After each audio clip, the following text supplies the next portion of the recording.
Деньги, отпуск, рабочее время, права стажеров в Германии, минимальная заработная плата, отпуск, справки, увольнения, важные вопросы для практиканта. Здесь особую роль играет одно различие: обязательно это стажировка или добровольная. Всем привет! Вы находитесь на канале Переселенец, и сегодня я вам об этом расскажу.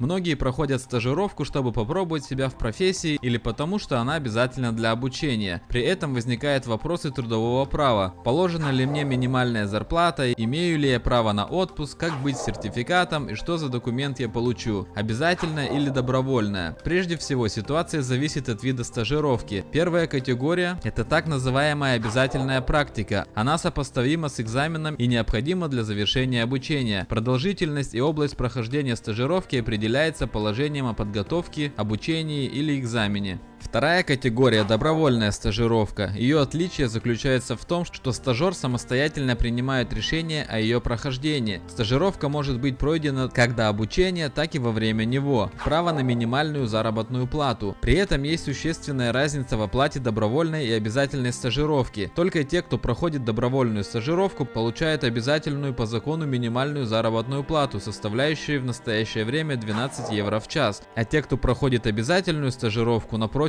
не имеют на это права. Однако в случае добровольной стажировки большое значение имеет в том числе ее продолжительность. Любой, кто проходит стажировку продолжительностью до 3 месяцев с целях профессиональной ориентации или в рамках своего обучения, освобожденного от установленной законом минимальной заработной платы. Если же стажировка длится более 3 месяцев, то вы имеете на нее право. Как долго я могу работать? Здесь действуют те же правила, что и для всех работников. 8 часов в течение рабочего дня, возможно продолжение до 10 часов, если 8-часовой лимит в среднем продолжает соблюдаться. Стажеры также имеют право на перерывы для отдыха, которые должны составлять не менее 30 минут. Для несовершеннолетних действуют особые правила. Когда речь идет о отпуске, стажеры с обязательной практикой остаются с пустыми руками, они не имеют законного права на отпуск. Тем не менее, в договоре о стажировке можно оговаривать порядок его предоставления. В некоторых компаниях это уже практикуется. К добровольным стажерам применяются те же правила, что и к работникам. Количество дней отпуска зависит в основном от продолжительности стажировки.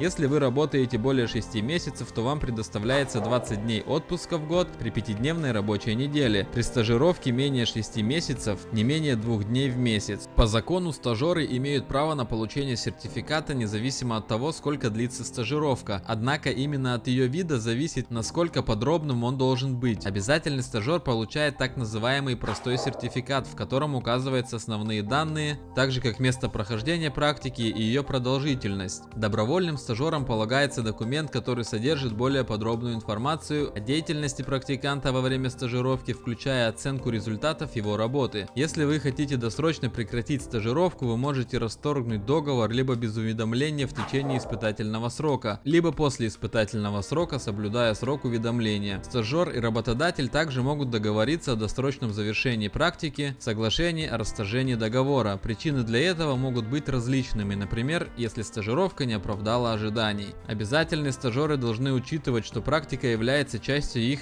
обучения или подготовки. В этом случае им придется пройти еще одну стажировку, но они могут получить зачет уже за отработанные дни.